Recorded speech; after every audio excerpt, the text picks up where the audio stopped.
ধ্বংসৰ দিশে গতি কৰিছে ঐতিহাসিক নামতি পুল। গধুৰ যান বাহন চলাচলত নিষেধাজ্ঞা, সমস্যাত সহস্ৰাধিক জনতা। গদাধৰ সিংহৰ দিনতেই ঐতিহাসিক ধোদৰ আলিৰ ওপৰত নিৰ্মাণ কৰা হৈছিল ঐতিহাসিক নামতি পুল। আৰু সেই নামতি পুল এতিয়া নিশ্চিন্ন হোৱাৰ দিশে গতি কৰিছে। দৈনিক হাজাৰো অধিক গধুৰ যান বাহন চলাচল কৰাৰ ফলত ঐতিহাসিক নামতি পুলটোৰ অৱস্থা বেয়াৰ ফালে গতি কৰিছে। পিছে কাণসাৰ নাই লোক নিৰ্মাণ বিভাগৰ। ঐতিহাসিক পুলটোৰ সংৰক্ষণৰ বাবে কোনো ধৰণৰ ব্যৱস্থা গ্ৰহণ কৰা নাই বিভাগীয় কৰ্তৃপক্ষই। কেৱল নামতি পুলৰ দুৰ্বল পুল অধিক গধুৰ যান বাহন চলাচল কৰাত নিষেধ বুলি ফলক আঁৰি দায় কৰাৰ চেষ্টা কৰিছে বিভাগীয় কৰ্তৃপক্ষই। গধুৰ যান বাহন চলাচল কৰাৰ সন্দৰ্ভত তীক্ষ্ণ নজৰ ৰখাৰ কোনো ব্যৱস্থা লোৱা নাই বিভাগে। ফলত দৈনিক গধুৰ যান বাহন যাতায়াত কৰি থকাৰ ফলত ঐতিহাসিক নামতি পুলটোৰ নিশ্চিন্ন হৈ পৰাৰ সম্ভাৱনা অধিক প্ৰকট হৈ পৰিছে। ইয়াৰ উপৰিও দৈনিক শ শ লোকে এই পুলটোৰ ওপৰেদি আহ যাহ কৰে। দুৰ্বল পুলটোৰ অৱস্থা অতি শোচনীয় হৈ পৰাৰ ফলত জনতাৰ যাতায়াতৰ প্ৰতিও ভাবুকি হৈ পৰিছে। ঐতিহাসিক ধোদৰ আলিটোৰ নিৰ্মাণৰ কাম আৰম্ভ কৰা নাই। তাৰ সমান্তৰালভাৱে ঐতিহাসিক ধোদৰ আলিটোৰ নিৰ্মাণৰ কাম আৰম্ভ কৰা নাই। লোক নিৰ্মাণ বিভাগে বিশেষকৈ নামতি পুলটোক ইমানেই তাৰমানে গড়ৰ ছালৰ নিচিনা বুলি আপোনালোকক ক'ব লাগিব। এই বিভাগটো মানে চুকুটি থাকিলে যেনেকৈ এটা গড়ৰ ছাল মানে ডাঠ হৈ যায়, মানে দুখ নাপায়, ঠিক এই বিভাগটো এনেকুৱা হ'ল। লৰ চৰ নকৰে, কাৰোলৈ কাৰণ নকৰে, বৰকৈ মানে যদি বেছিকৈ মানে উত্তাল কৰে, প্ৰতিবাদ কৰে, তেতিয়াহ'লে আহি পেলাই তেতিয়া ক'ৰবাত গাঁত গোট কেইটামান আছে, যদি পুলটো আছে তাত কিবা এটা কাম মানে শিল মানে চাঙিমান পেলাই মেলিয়ে তেখেতসকলৰ দায়িত্বটো এৰি দিয়ে।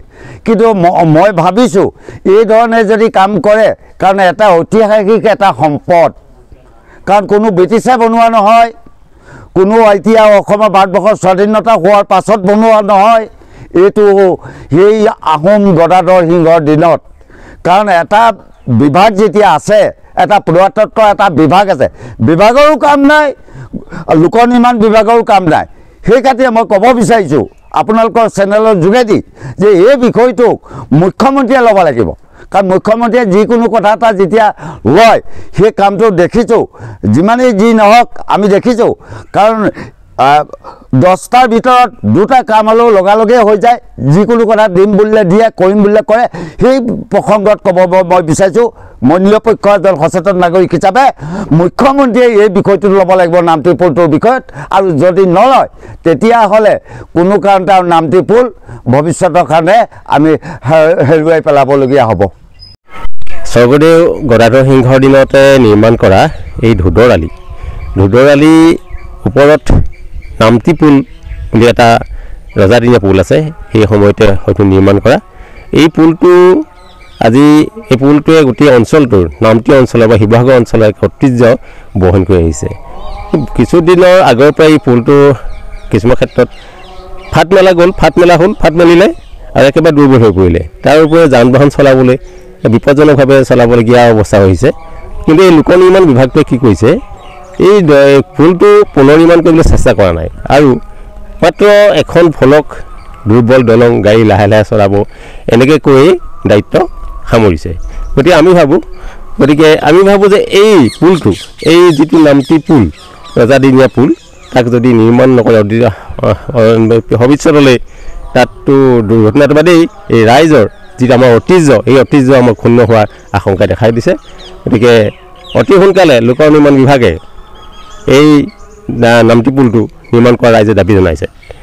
আনফালে ধোদৰ আলি অৱস্থা অতি মানে সংকটজনক অৱস্থাত ৰাইজে যান বাহন চলাবলগীয়া হৈছে, যাতায়াত কৰিবলগীয়া হৈছে।